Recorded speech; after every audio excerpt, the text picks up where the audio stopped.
네, 오늘은 옷자락을 펴서 나를 덮으소서 하는 말씀으로 전하도록 하겠습니다.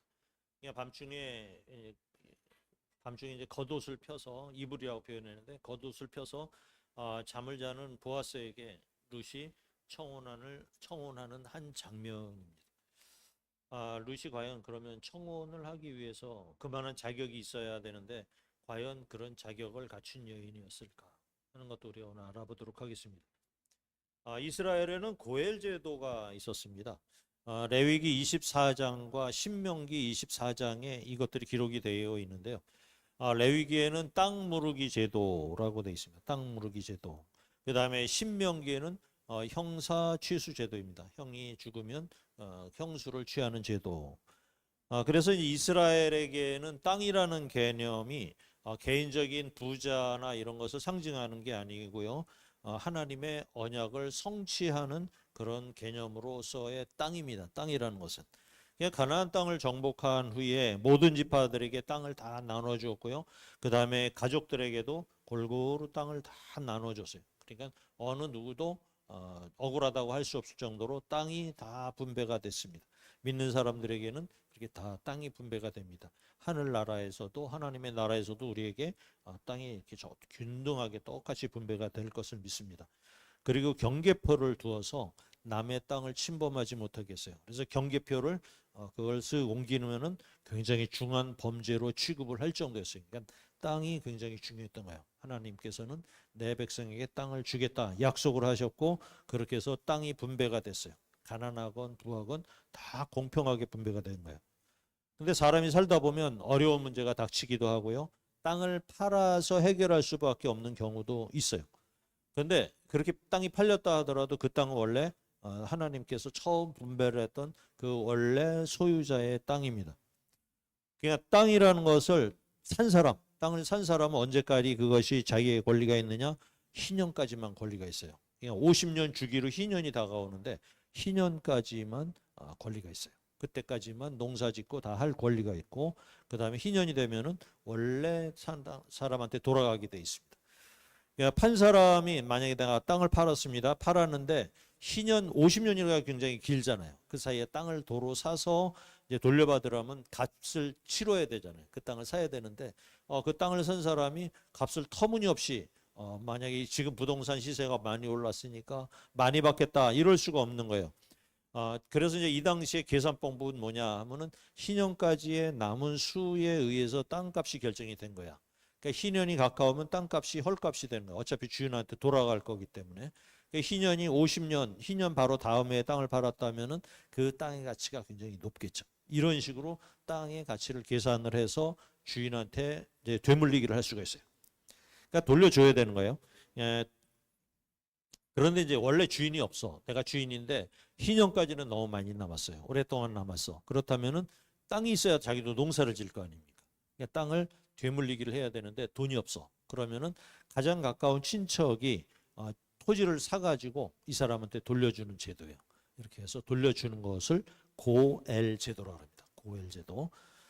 사람에 따라서 하나님의 말씀대로 충실하게 이것을 이행하는 경우 있고 이유도 있고요. 돈이 없다고 핑계하면서 고엘 제도를 이행하지 않는 경우도 있을 거예요. 어떤 사람의 경우는. 그래서 이제 이렇게 가장 가까운 사람부터 이렇게 이제 고엘 제도를 시행하게 됐어요. 그러니까 내가 있으면 내 형제가 해야 되고 나의 이제 삼촌 뻘짓한 사람들이 해야 되고요. 그다음에 사촌들이 해야 돼요. 이렇게 순차적인 레벨이 있는 거예요. 어차피 촌수가 있기 때문에 그렇게 보여져요. 그런데 이 고해를 하게 되면은 이제 손해가 있을 거 아닙니까? 아무래도 돈을 주고 사서 남겨줘야 되니까 이게 이제 형제들이 해줘야 되는 일인데도 불구하고 고해를 이행하지 않으면은 마을에서 회의를 엽니다. 그래서 장로회의처럼 열려요. 그래서 고해를 하지 않겠다는 사람한테 신을 벗겨요. 신을 벗깁니다. 그리고 얼굴에 침을 뱉습니다. 그래서 이 사람은 누구냐? 고해를 하지 않았다는 거야. 형제를 멸시했다는 얘기죠. 무시했다는 그런 죄목을 씌웁니다. 그래서 신을 벗기운 자다. 침을 뱉기운 자다. 이렇게 이제 불러요. 신을 벗기고 침을 뱉기운 자. 그러니까 그 동네에서는 아주 몹쓸 놈 취급을 받는 거예요. 율법을 이행하지 않는 거예요. 형제에 대한 의무를 이행하지 않는 사람이다 해서 율법에 하나님께서 그렇게 정해 놓으신 거예요. 그러니까 그래도 나는 그래도 이 손해가 너무 심해. 그러니까 저 땅을 사려면은 그 값을 치르고 돈을 주고 사야 되는데 나는 손해가 너무 심해서 그러지 하지 않겠다는 사람도 있겠죠. 그러나 이제 이 제도의 목적은 뭐냐면 하나님의 언약의 성취라는 개념으로 이 제도를 보셔야 되는 거예요. 아무리 연약한 존재라고 하더라도요. 하나님의 언약 안에만 있다면 땅을 받는 거예요. 그러니까 아무것도 가진 게 없어도 하나님의 언약 안에 있으면 이 땅을 갖게 되어 있어. 그 다음에 강한 자나 부한 자나 또 고아나 과부 상관이 없는 거예요. 하나님의 언약의 백성들에게는 똑같이 땅을 받게 된다. 이걸 갖다가 보여주는 그런 장면이 된 거죠. 그래서 지금 이게 이제 복음으로 연결이 되는 거예요. 복음에서 아무리 연약한 자, 가난하고 억울하고 힘이 없고 그런 사람이라도 예수 그리스도를 믿기만 하면 모두 다 구원을 받게 된다는 것과 똑같이 연결이 되는 거야. 땅을 받게 된다는 것입니다. 그러니까 이런 율법의 고엘 제도를 내가 이제 받아들여서 귀하게 여기는 사람들에게는 복을 주신다는 거예요.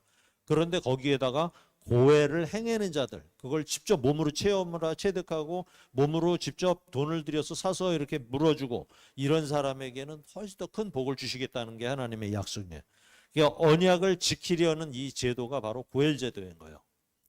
룻기에서 보여주는 고엘 제도는 언약이 이방인에까지 미친다는 것을 보여주고 있어요. 그러니까 룻의 경우는요, 어린 나이에 과부가 되었죠. 그런데 과부가 됐음에도 하나님을 영접하고 자기에게 믿음으로 인도한 시어머니와 마지막 순간까지 함께 하겠다고 다짐한 이 모압 여인. 고엘 제도를 통해서 모압 여인에게 이 고엘 제도를 통해서 큰 가문과 그에 수속된 땅을 다 회복시켜 주시겠다는 거예요. 룻의 경우는. 그래서 이제 언약의 주인공은 이스라엘 백성들만이 아니고 이방인들에게까지 적용되는 것이다. 이것을 갖다가 이번에 말씀해 주신 거예요. 그러니까 나옴이라는 사람은 이제 보아스의 돌봄으로 살 수 있게 됐습니다.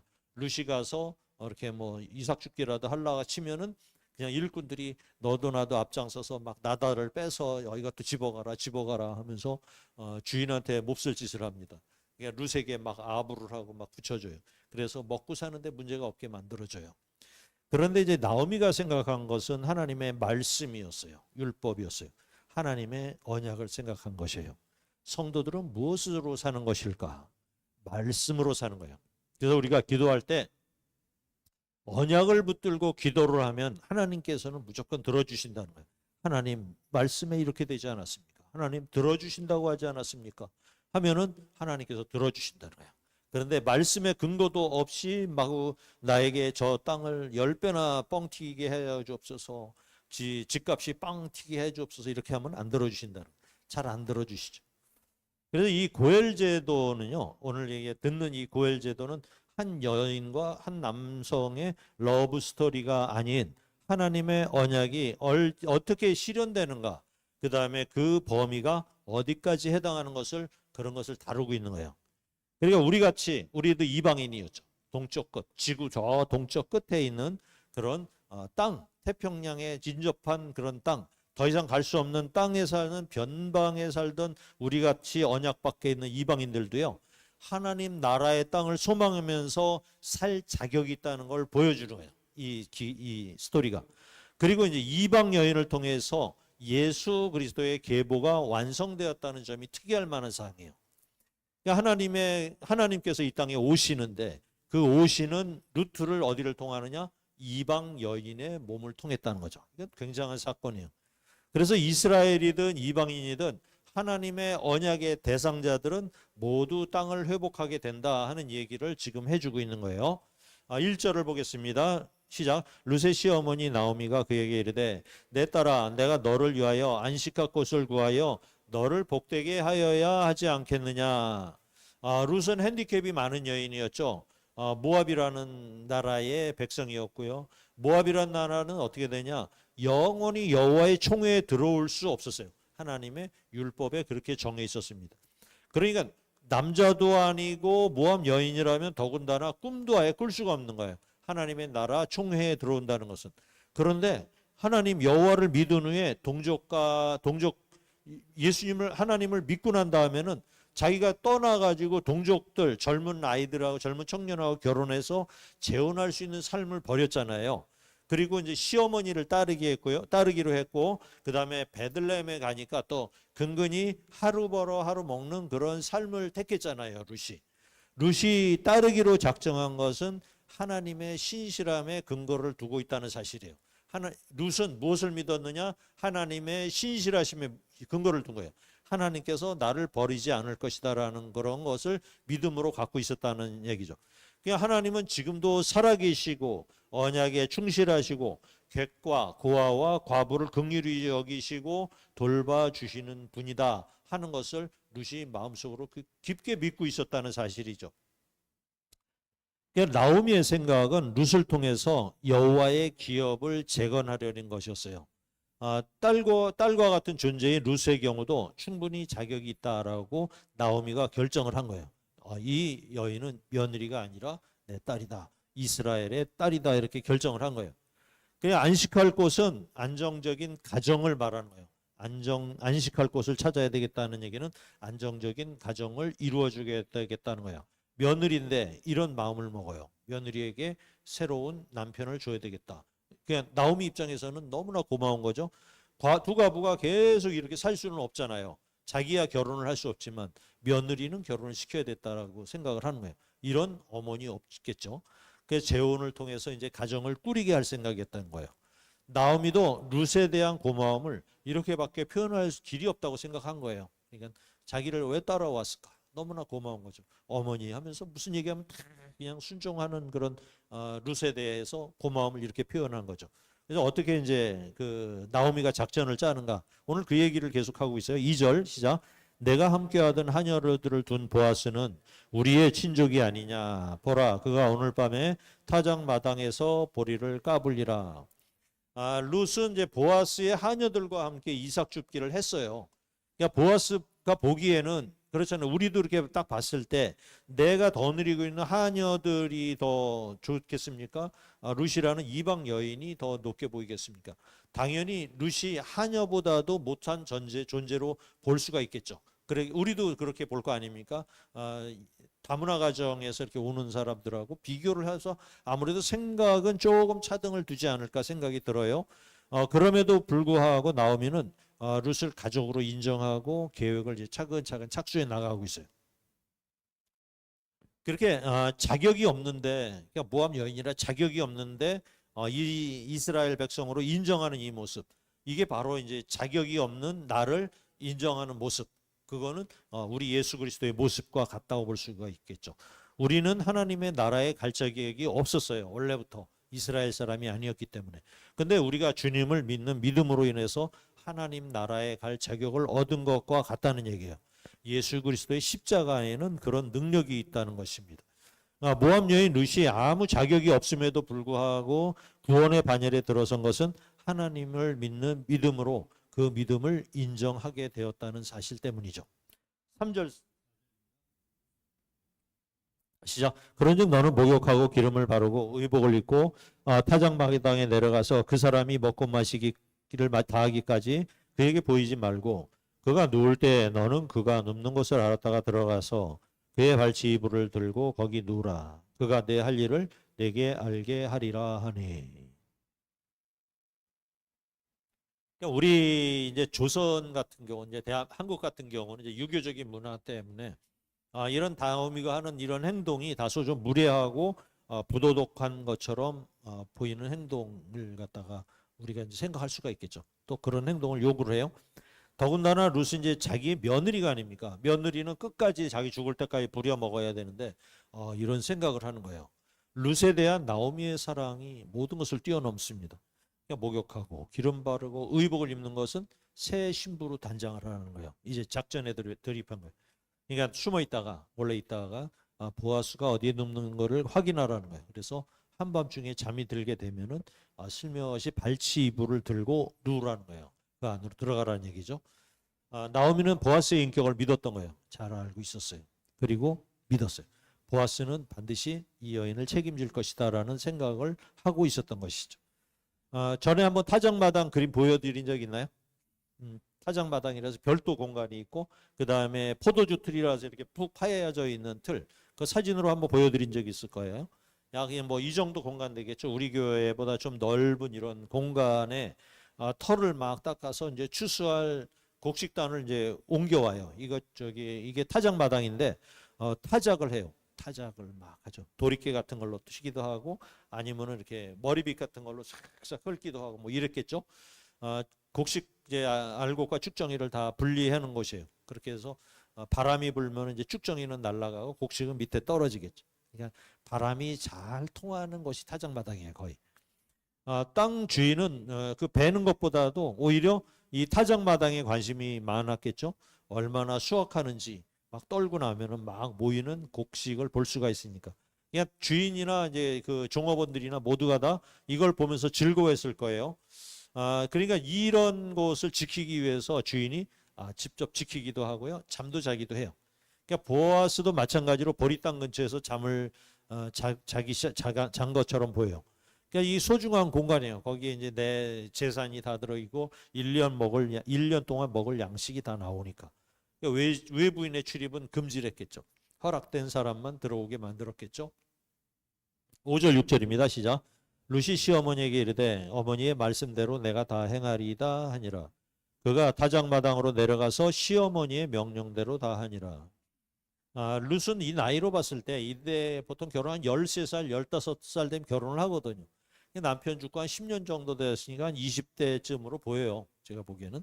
그냥 요즘 말로 얘기하는 MZ세대죠. MZ세대. 그런데 좀 달라요. 이제 그런 여인이었는데 시어머니를 이렇게 전적으로 신뢰를 해요. 어머니의 말이라면 죽는 신용까지. 그러니까 그 둘 사이에는 이제 친딸 이상의 믿음이 형성이 되었다. 이렇게 볼 수 있는 거예요. 이런 무리한 지시에도 룻이 기꺼이 따라요.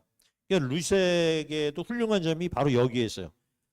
지난번에도 이제 룻이 한번 보아스에게 따지는 장면을 얘기했는데 기억나시는 모르겠어요. 자기한테 너무 잘해주니까 이방 여인인 나에게 왜 이렇게 잘해주십니까 하고 당돌한 질문을 한 적이 있었죠. 왜 이방인 나에게 이렇게 잘해주십니까? 그러니까 보아스가 네가 이제 외국에서 온 것도 알고 시어머니에게 잘하는 것도 다 안다. 그래서 이제 나오미의 얼굴을 봐서 한다는 것을 이제 설명을 해주고 나니까 룻이 안심을 했던 그런 모습이 있었어요. 룻은 아무것도 모르는 그런 여인이 아니라는 얘기예요. 다 머릿속에는 계산도 있고 질문도 할 줄 알고 하는 여인이었어요. 그러니까 이런 형태는 자기의 어머니를 의지하는데 자기의 의지로 어머니를 따르는 그런 여인이라는 걸 알 수가 있어요. 그래서 룻도 이제는 결과는 하나님께 맡기고 순종하는 그런 자세를 보이고 있는 거예요. 룻이 아무리 이방인이고 과부지만 나이가 한참 많았을 거예요. 보아스 같은 경우는 아마 시어머니 동급내거나 이랬을 거예요. 그 보아스에게 청혼한다는 것은 한편으로 얘기하면 수치 아닐까요? 또한 남자가 청혼을 해야 좀 낫잖아요. 그런데 여자가 먼저 남자 자는 그곳에 가서 잠자는 곳을 찾아 들어가서 청혼을 한다는 것은 그렇게 쉽지 않았을 것이라고 보여집니다.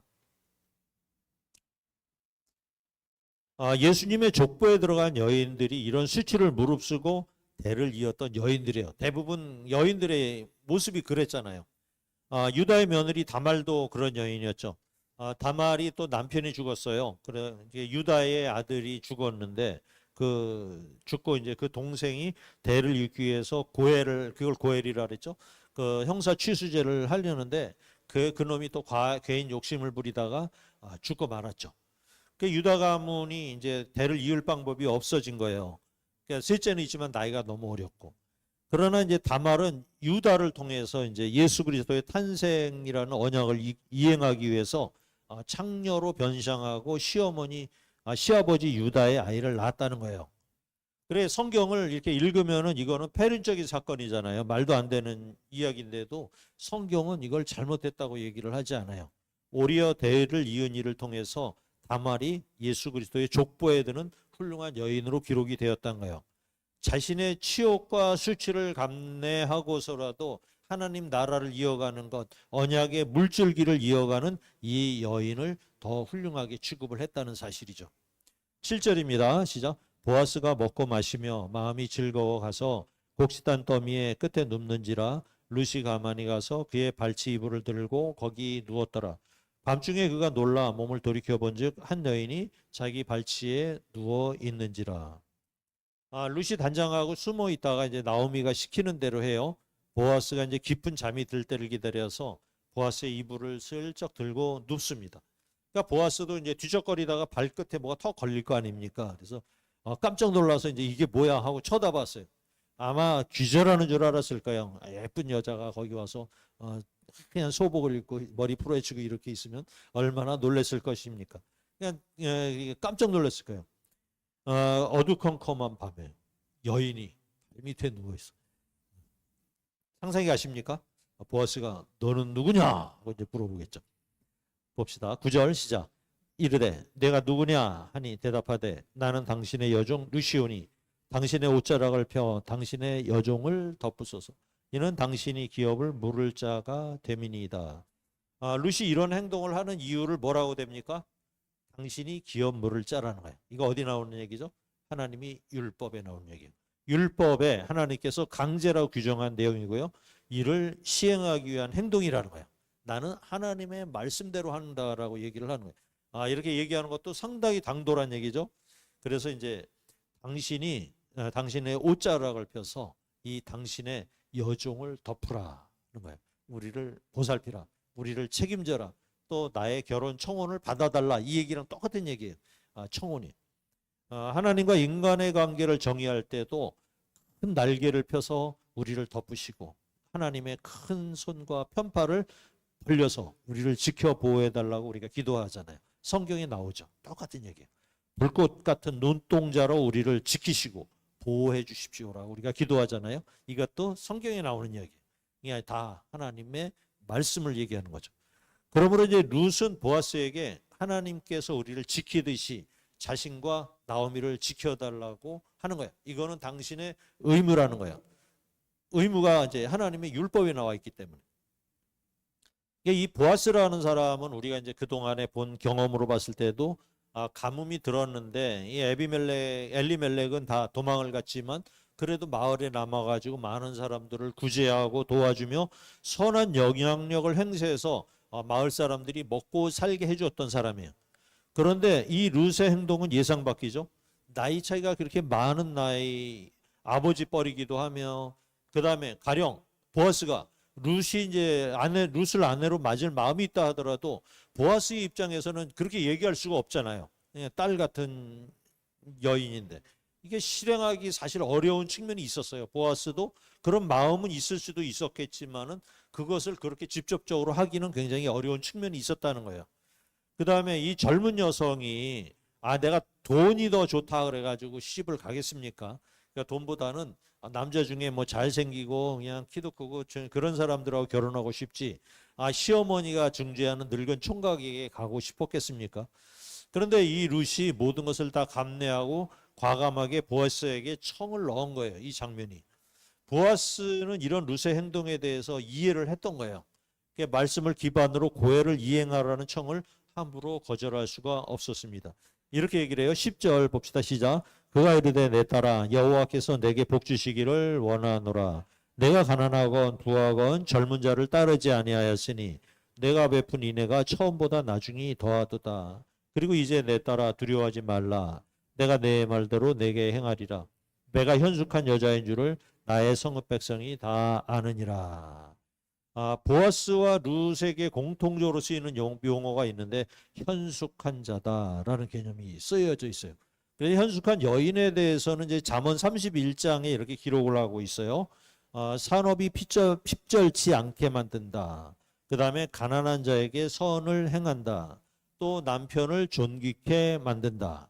모든 언사에 지혜와 규모가 있다. 부지런하고 게으르지 않다. 그 다음에 여호와를 경외함으로 주변 사람들에게 칭찬을 듣는 여인, 이 여인을 현숙한 자다라고 개념을 정의를 하고 있어요. 이렇듯 룻의 경우도 마을의 현숙한 여인으로 소문이 났다는 것이에요. 그러니까 밤중에 이렇게 여인이 왔으면 보아스의 입장에서도 모른 척하고 그냥 범할 수도 있잖아요. 그렇게 청혼을 한 거나 마찬가지니까. 그런데 보아스에게는 하나님이 계셨던 거예요. 어느 곳에 있든지 지켜보시는 하나님을 무시할 수가 없었어요.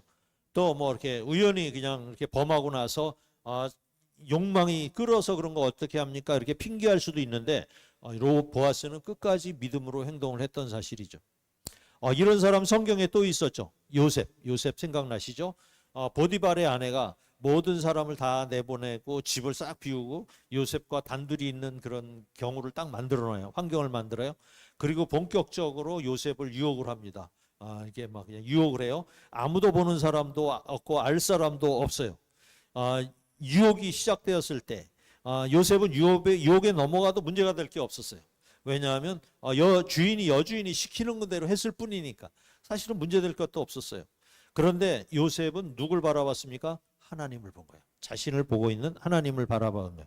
사람은 몰라도 하나님은 계속 나를 지켜보고 계신다 하는 것을 인식한 것이죠. 그냥 모른 척하고 그냥 관계를 가진 후에 나중에 하나님 죄송합니다 하고 회개할 수도 있었죠. 그런데 그는 여주인이 딱 겉옷을 움켜잡았을 때 겉옷을 집어 팽개치고 그냥 꽁지 빠지게 도망갔던 사람이죠.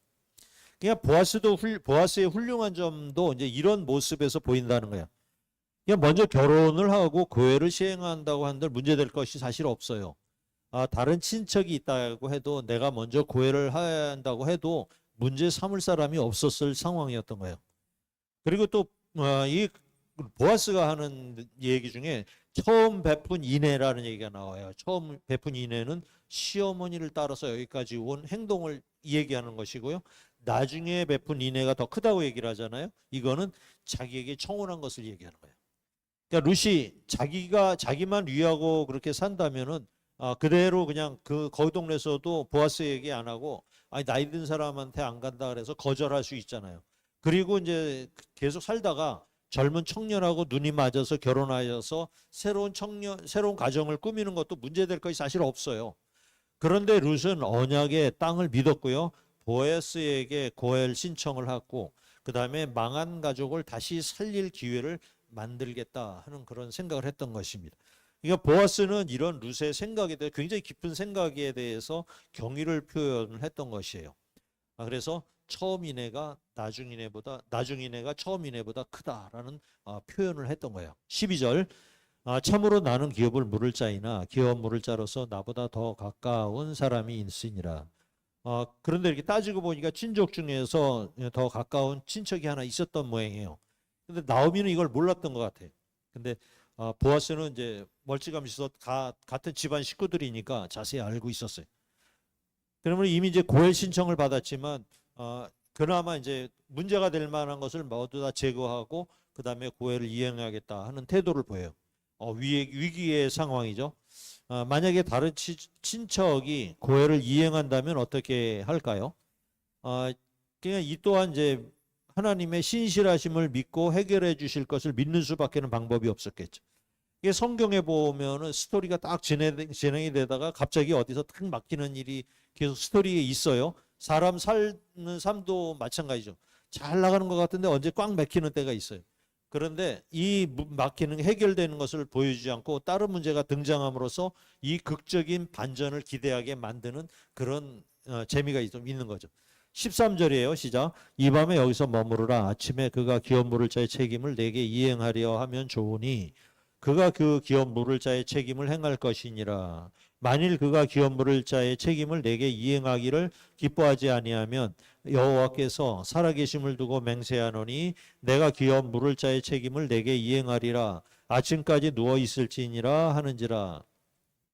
룻에 대해서 세심한 배려를 해요. 남자가 참 이러기 쉽지 않은데 밤에 이제 여인 이제 룻하고 만나는데 이게 돌려보내면은 오밤중인데 가면은 이제 성문이 닫혀 있고 성문을 열어야 하죠. 그런데 그렇게 보내놓으면 여인이 위험할 수도 있잖아요. 그래서 아침까지 여기 머물러라 하고 이제 제안을 해요. 그리고 자신이 이제 어떻게 해야 할지를 자세히 설명을 해요. 기업 물을 자가 있다. 그래서 얘기하면 이렇게 하겠다라는 얘기를 지금 성경 말씀대로 자세히 설명을 해요. 그 본인의 의지와 생각을 전함으로써 룻이 안심하게 만들어요. 그러니까 룻이 한 행동, 그러니까 이게 어떻게 보면 수치스러운 행동일 수도 있잖아요. 그런 것을 창피하거나 수치스럽게 여기지 않도록 배려를 해줘요. 그렇게 설명을 하면서 너 참 잘했다 이렇게 하면서 14, 15절입니다. 시작. 룻이 새벽까지 그의 발치에 누웠다가 사람이 서로 알아보기 어려울 때에 일어났으니 보아스가 말하기를 여인이 타작 마당에 들어온 것을 사람이 알지 못하여야 할 것이라 하였습니다. 보아스가 이르되 내 겉옷을 가져다가 그것을 펴서 잡으라 하매 그것을 펴서 잡으니 보리를 6대 되어 룻에게 지어주고 성읍으로 들어가니라. 동네 소문나지 않게 또 배려를 해주는 장면이죠. 그냥 얼굴이 이제 완전히 보이지 않을 때 그냥 거뭇거뭇하고 이제 동틀 무렵에 돌아가게 해줘요. 빈손으로 또 보내지 않아요. 이게 보아스는 항상 이게 습관이 된 거야. 가면은 빈손으로 가지 마라. 이거를 가져가라. 그러니까 이게 습관이 된 거 참 좋은 습관인 것 같아요. 룻에게 이제 겉옷에 보리 6대를 이렇게 데워줘요. 6이라는 숫자를 의미를 회필이 6일까? 성경학자들은 이렇게 설명을 해요. 6이라는 숫자는 7이라는 숫자가 완성되기 전 숫자라는 거예요. 그래서 이제 다들 했다. 이제 끝날 때가 됐다. 이 얘기를 의미한다는 거예요. 그래서 성경은 또 이런 6이라는 숫자를 여기다가 가미하면서 스토리의 묘미를 더해 주시는 거죠. 하나님께서는 이렇게 마음 먹는 이런 사람들을 축복하신다는 것이죠. 16절 17절입니다. 시작. 룻이 시어머니에게 가니 그가 이르되 내 딸아 어떻게 되었느냐 하니 룻이 그 사람이 자기에게 행한 것을 다 알리고 이르되 그가 내게 이 보리를 6번 되어 주며 이르기를 빈손으로 내 시어머니에게 가지 말라 하더이다 하니라. 룻이 이제 돌아왔어요. 그래서 시어머니한테 밤에 있었던 얘기를 소상히 설명을 해요. 시어머니도 이 말을 들으면서 보아스가 어떻게 할 것이다라는 것을 이제 예측을 다 해요. 왜 6대를 되어 주었는지도 느낌으로 알아채립니다. 엘리멜렉의 가정을 다시 세우고자 하는 보아스의 이 행동을 이해했고요. 그는 쉼없이 일을 완성할 때까지 계속 일을 할 것이다라는 것을 알았다는 사실이죠. 18절입니다. 시작. 이에 시어머니가 이르되 내 딸아 이 사건이 어떻게 될지 알기까지 앉아 있으라. 그 사람이 오늘 이 일을 성취하기 전에는 쉬지 아니하리라 하니라. 시어머니 입장에서는 이제 할 일을 다 했죠. 자신이 할 수 있는 모든 방법을 다 했어요. 이제는 하나님의 신실하심을 믿고 기다릴 수밖에 없습니다. 결론입니다. 무엇을 하든지 사람이 할 도리는 다 하고 우리한테도 그런 모습이 필요해요. 할 도리는 다 하고 최종 결정을 하나님께 맡기시면 되는 것입니다. 이렇게 할 때 하나님께서는 이제 지금 우리가 기대하는 것보다 더 좋은 차고 넘치게 부어주시는 하나님이심을 믿으시기 바랍니다. 룻은 이제 여성의 수치를 무릅쓰고 보아스를 찾아갔죠. 다말이라는 여인도 마찬가지로 유다를 찾아갔습니다. 인격적으로 인간적으로는 비난을 받거나 손가락질을 당할 수도 있어요. 그러나 하나님의 언약을 믿는 믿음이 없었다면 이런 행동을 할 수가 없었겠죠. 이 믿음이라는 것은 수치와 치욕도 감당할 힘을 우리에게 준다는 얘기예요. 다말이나 룻이나 이게 모르는 이 사람들은 다 그 당시 젊었으니까 젊은 사람과 재혼할 수도 있었을 것입니다. 그러나 세상의 모든 조건보다 더 귀한 것이 바로 무엇이다라는 것을 알았고요. 그것을 알게 만드는 것, 이것은 하나님의 은혜다라고밖에는 설명이 안 되는 거예요. 이렇게 우리가 하나님의 은혜를 받아야지만이 이 이야기의 스토리가 이해가 되는 것이죠. 세상 사람들의 일반적인 판단은 분명히 달랐겠죠. 다른 길을 택했겠죠.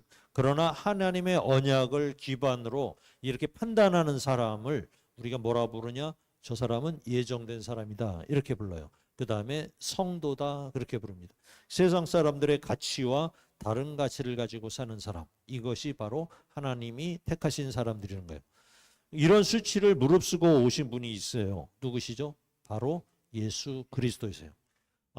우리 주님은 인간으로 이 땅에 오실 분이 아니에요.